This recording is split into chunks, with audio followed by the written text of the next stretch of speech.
जय हिंद एवरीवन, कैसे हो आप सभी। आज के इस क्लास में हम लोग क्लास 12 केमिस्ट्री का चैप्टर नंबर फर्स्ट जिसका नाम है ठोस अवस्था, जिसे इंग्लिश में सॉलिड स्टेट बोलते हैं। ओके, सो इस चैप्टर के काफी most important VVI objective question in this video हम लोग कवर करने वाले हैं। सो आज का ये वीडियो आप सभी क्लास 12 वालों के लिए बहुत ही ज्यादा इंपॉर्टेंट होने वाला है। सो आप सभी प्लीज वीडियो पे स्टार्ट से लेकर एंड तक बने रहना। एंड अगर आप सभी ने अभी तक इस वीडियो को लाइक नहीं करा, फटाक से वीडियो को लाइक कर लो एंड साथ में अपने इस फिजिक्स वाले भैया यूट्यूब से सब्सक्राइब एंड बेल आइकन को प्रेस, ताकि आपके जो भी हेल्पफुल कंटेंट है वो सबसे पहले आप तक पहुंच सके। बाकी बिना किसी देरी के इस वीडियो को स्टार्ट करते हैं।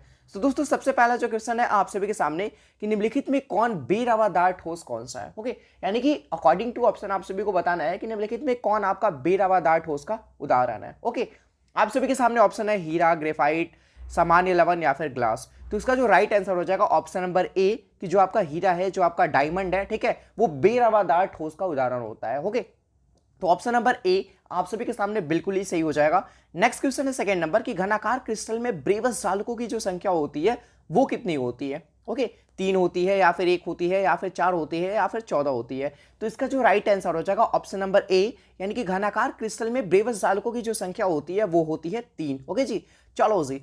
थर्ड नंबर क्वेश्चन कहता है आप सभी के सामने कि फलक केंद्रित इकाई सेल में चतुष्फलकीय रिक्तियों की जो कुल संख्या होती है वो कितनी होती है। 6 होती है या फिर 8 होती है या फिर 10 होती है या फिर 12 होती है। ठीक है, क्वेश्चन को वापस से मैं रिपीट कर दे रहा हूं। फलक केंद्रित इकाई सेल में चतुष्फलकीय रिक्तियों की कुल संख्या होती है वो होती है 8। ठीक है, फलक केंद्रित में। तो ऑप्शन नंबर ए आप सभी के सामने सॉरी ऑप्शन नंबर बी ना, तो ऑप्शन नंबर बी आप सभी के सामने बिल्कुल ही करेक्ट हो जाएगा। नेक्स्ट क्वेश्चन है 4 नंबर की जो आपका शॉर्टिकी दोस्त होता है, जो आपका शॉर्टिकी इफेक्ट होता है वो भैया किस में पाया जाता है। NaCl में या फिर KCl में या फिर CHCl में या फिर इनमें से सभी में। ठीक है, तो जो आपका शॉर्टिकी दोष होता है, जो आपका शॉर्टिकी डिफेक्ट होता है वो पाया जाता है NaCl में भी, KCl में भी, CHCl में भी, इनमें से सभी। ओके, तो इनमें से सभी में पाया जाता है ये आपका डिफेक्ट। तो राइट आंसर हो जाएगा option number D. Okay ji.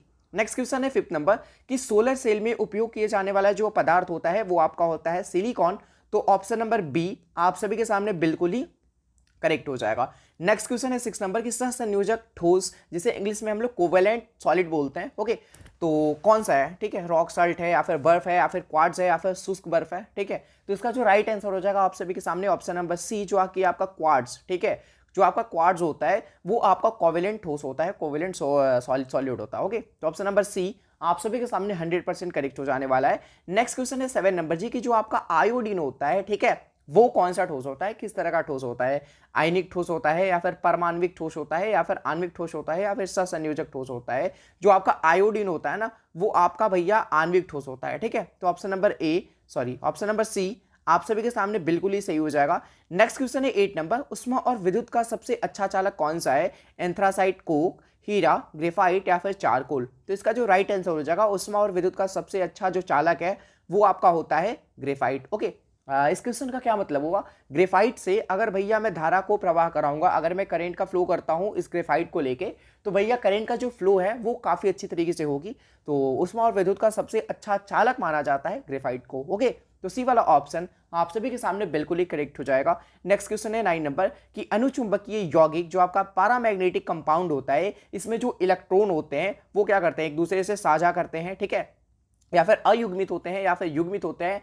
And D वाला ऑप्शन डी वाला ऑप्शन तो है ही नहीं, डी ऑप्शन इसमें इंक्लूड है ही नहीं। ठीक है, बट कोई नहीं, इन्हीं तीनों में से आपका एक राइट आंसर है। जो आपका अनुचुंबकीय यौगिक होता है उसमें जो इलेक्ट्रॉन होते हैं वो होते हैं अयुग्मित। ओके, तो भैया आप सभी के सामने ऑप्शन नंबर बी बिल्कुल ही करेक्ट हो जाने वाला है। नेक्स्ट क्वेश्चन है 3 नंबर कि धातु आयन की रंगीन ज्वाला लौ का जो कारण होता है वो कौन सा दोष होता है। फ्रैंकल दोष होता है या फिर शॉर्टकी दोष होता है या फिर धातु की कमी का दोष होता है या फिर धातु अधिकता का दोष होता है। ओके, तो भैया धातु अधिकता का दोष होता है। ओके, जो आपका धातु आयन के रंगीन ज्वाला लौ का जो रीजन होता है वो होता है धातु अधिकता का दोष। ओके, तो डी वाला ऑप्शन आप सभी के सामने बिल्कुल ही सही हो जाएगा।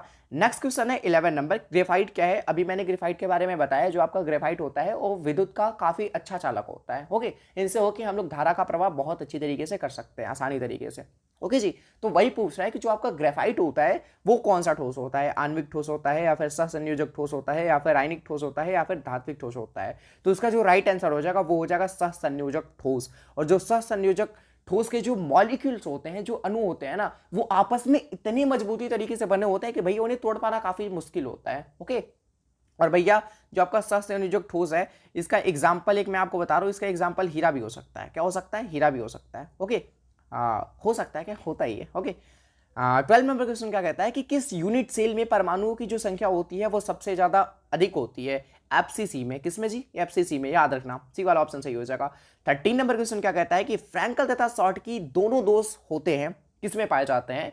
मतलब ऐसा कौन सा कंपाउंड है जिसमें भैया ये दोनों दोष, यानी कि जो आपका फ्रैंकल डिफेक्ट है और जो आपका शॉर्टकी डिफेक्ट है, वो दोनों पाए जाते हैं? कौन से कंपाउंड में? NaCl में, या फिर AgCl में, या फिर AgBr में, या फिर KCl में? तो भैया जो आपका AgCl है, इसमें आपका शॉर्टकी दोष के साथ साथ फ्रैंकल दोष भी पाए जाता है, यानी कि इसमें दोनों दोष पाए जाते हैं। तो ऑप्शन नंबर सी आप सभी के सामने बिल्कुल ही सही हो जाएगा। बाकी ये जो NaCl है, AgCl है, KCl है, इनमें भैया आपका शॉर्टकी दोष पाया जाता है। ओके, आप मुझे कमेंट करके बताना कि शॉर्टकी दोष के कारण क्या डेंसिटी में कमी आती है या फिर नहीं आती है, और फ्रैंकल दोष के कारण क्या डेंसिटी में कमी आती है या फिर नहीं आती है। तो दोनों दोष के कारण आप मुझे बताओगे। ओके, चलो जी, अब भैया बात कर लेते हैं 14 नंबर क्वेश्चन का कि एवोगाड्रो संख्या, एवोगाड्रो को यहाँ पे एन माना गया है, एवोगाड्रो संख्या किसके बराबर होता है? याद रखना 6.023, सॉरी ऑप्शन नंबर बी होगा, राइट, माइनस में नहीं होती चीजें, 6.023 गुने 10 का पावर 23। ओके, तो बी वाला ऑप्शन आप सभी के सामने बिल्कुल ही सही हो जाएगा। नेक्स्ट क्वेश्चन है 15 नंबर कि अंतः केंद्रित घनीय एकक कोशिका में मुक्त दिक् स्थान की प्रतिशत होती है, वो कितनी होती है? याद रखना आप सभी 32%। कितनी जी? 32%। तो डी वाला ऑप्शन आप सभी के सामने बिल्कुल ही करेक्ट हो जाएगा। नेक्स्ट क्वेश्चन है आप सभी के सामने 16 नंबर जी कि सहसंयोजक ठोस में जालक बिंदु को अध्यासरित करने वाला जो आपका कोण होता है वो आपका परमाणु होता है, यानी कि एटम्स होते हैं। तो option number B, sorry option number A ना, ऑप्शन नंबर ए आप सभी के सामने बिल्कुल ही सही हो जाएगा। नेक्स्ट क्वेश्चन है 17 नंबर कि किसी ठोस जालक में धनायन जालक स्थल छोड़कर एक अंतराकाशीय स्थिति में स्थित है, या जालक दोष कौन सा है? इसे भैया हम लोग क्या अंतराकाशी दोष बोलते हैं, या फिर रिक्ति दोष बोलते हैं, या फिर फ्रैंकल दोष बोलते हैं, या फिर शॉर्टकी दोष बोलते हैं? तो इसे हम लोग बोलते हैं शॉर्टकी दोष।